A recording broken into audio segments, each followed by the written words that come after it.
अभिवादन.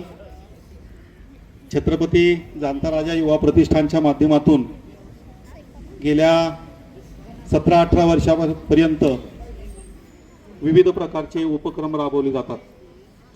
खरं तर बारामती तालुक्यावर संपूर्ण शोकछाया आहे.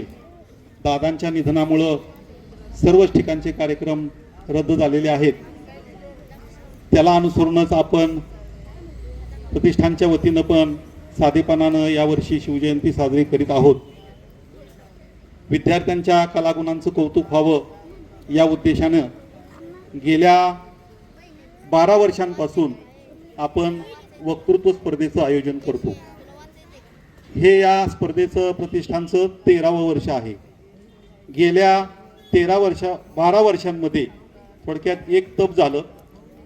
ह्या एक तपामध्ये जे काही विद्यार्थी घडले असतील, आपल्या शाळेचे विद्यार्थी सृजन नागरिक व्हावेत, विद्यार्थी बोलते व्हावेत, तालुकास्तरीय स्पर्धा घेण्याचा उद्देश असाच असतो की आपल्या शाळेतल्या विद्यार्थ्यांना त्याचं अनुकरण करावं.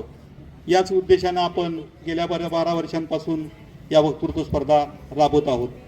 खरं तर या स्पर्धेचं यश म्हणायला अशा अर्थाने योग्य वाटेल, जे या स्पर्धेतनं विद्यार्थी सहभागी झाले होते आणि आमच्या शाळेचे विद्यार्थी होते, ते आज राज्य पातळीवरती निर्णायक ठरलेत आणि त्यांचे नंबर आले.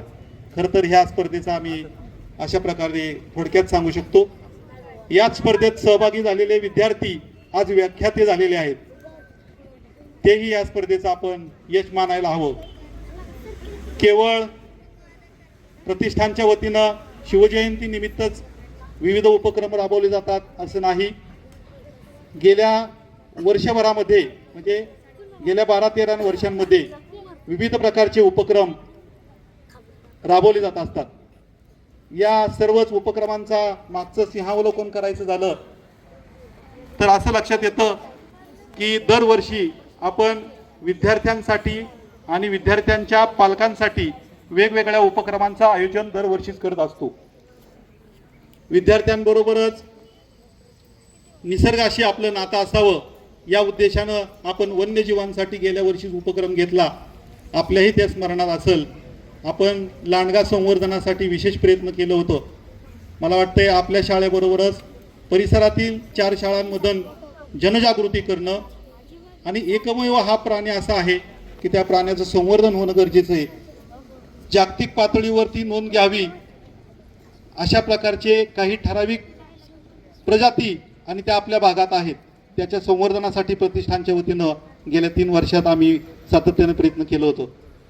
त्याचबरोबर वन्य प्राण्यांसाठी आपण पाणी असेल, त्यांच्या चाऱ्याची सोय असेल, असे विविध उपक्रम राबवले होते.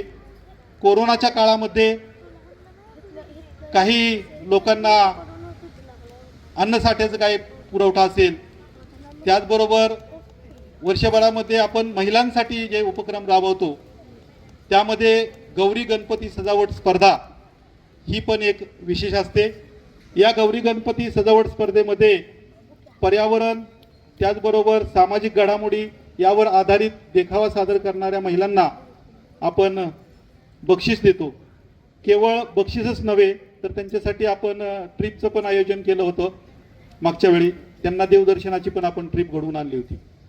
खरं तर धार्मिक प्रथेबरोबर त्यांच्यामध्ये सामाजिकता जोडली जावी हा प्रमुख उद्देशाने महिलांमध्ये हा उपक्रम राबवला गेला. त्याचबरोबर लहान मुलांसाठी किल्ले स्पर्धेचं आपण आयोजित करतो दरवर्षी. जे विजेते विद्यार्थी आहेत त्या विद्यार्थ्यांना केवळ बक्षीस न देता प्रत्यक्ष त्यांना गड किल्ल्यांची पाहणी करता येईल यासाठी विद्यार्थ्यांना आम्ही गडावरती पण घेऊन गेलो होतो. शालेय विद्यार्थ्यांना नेहमीच बक्षिसाच्या माध्यमातून बक्षिसं दिली म्हणजे विविध प्रकारची वस्तुरूपाने बक्षिसं दिली जातात.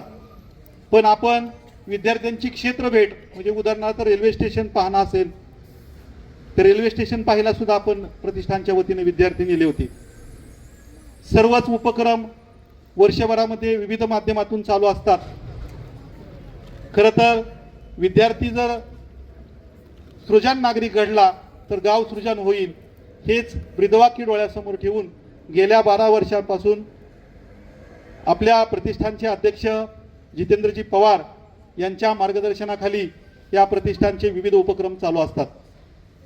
अवघ्या 2 लाखांच्या मिळालेल्या निधीतून मुलांनी आपल्या स्वकष्टातून तालीम उभा केलेली आहे आणि अतिशय योग्य प्रकारे त्या ठिकाणी काम चालू आहे. अनेक मुलं तिथं व्यायाम करतायत. जे मुलं व्यायाम करतायत काही त्यातली पोलीस भरती झाली असतील. आताच तिथं अभ्यासिकेचं पण काम सुरू आहे. अभ्यासिका पण करतोय आपण त्या ठिकाणी. म्हणजे विद्यार्थी घडवणं, सृजन नागरिक घडवणं, तेच विद्यार्थी पुढं शिक्षित घडवणं हा प्रमुख उद्देश डोळ्यासमोर ठेवून प्रतिष्ठानचं कार्य सुरू आहे.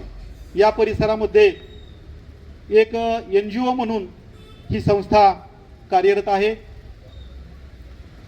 गेल्या 12 वर्ष केलेल्या सामाजिक कार्याची अजितदादांनी सुद्धा दखल घेतली होती. त्याचमुळं खरं तर यावेळी पंचायत समितीला आमच्या प्रतिष्ठानचे अध्यक्ष जितेंद्रजी पवार यांना निश्चित संधी मिळाली असं आम्ही मानतो. माननीय अजितदादांच्या स्मृतीस पुनश्च एकदा अभिवादन करून मी लांबलेलं प्रास्ताविक थांबवतो. या स्पर्धेमध्ये सहभागी झालेले सर्व विद्यार्थी, त्यांचे पालक, त्यांच्याबरोबर आलेले सर्व शिक्षक यांचं मनपूर्वक असं स्वागत. ज्या विद्यार्थ्यांचा या स्पर्धेमध्ये सहभाग आले आहे ते सर्वच विद्यार्थी आमच्या दृष्टीने बक्षीस पात्र आहेत. खरं तर बक्षीस 1, 2, 3 असं न गृहीत धरता जे आत्ता बक्षीस पात्र आहेत त्यांचं विशेष अभिनंदन. जे बक्षीस पात्र नाहीत त्यांच्यासाठी पुनश्च एकदा आपण प्रयत्न करून या बक्षिसांमध्ये सहभागी बक्षीसमध्ये कसं येऊ यासाठी प्रयत्न करायचे. ज्या बक्षीसपात्र विद्यार्थ्यांचं अभिनंदन आणि हे लाभ थांबवतो. जय हिंद, जय महाराष्ट्र.